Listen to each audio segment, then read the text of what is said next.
จังหวัด101ครับ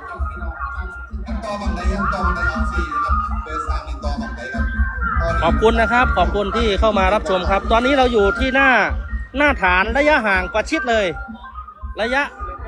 ประมาณ6 เมตร 7 เมตรนี่นะครับดูกันเต็มดูกันจะ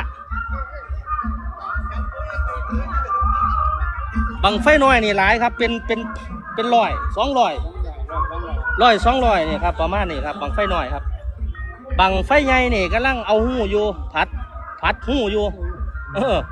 นี่กันพัดหูบ่ดีนี่มันก็สิขึ้นบ่ได้มันสิแตกใจเย็นครับจุดบังไฟน้อยแล้วประมาณบ่าย 3 โมงนี่ละสิเริ่มไล่กันไปเลยเอาละพร้อมแล้วครับพี่น้อง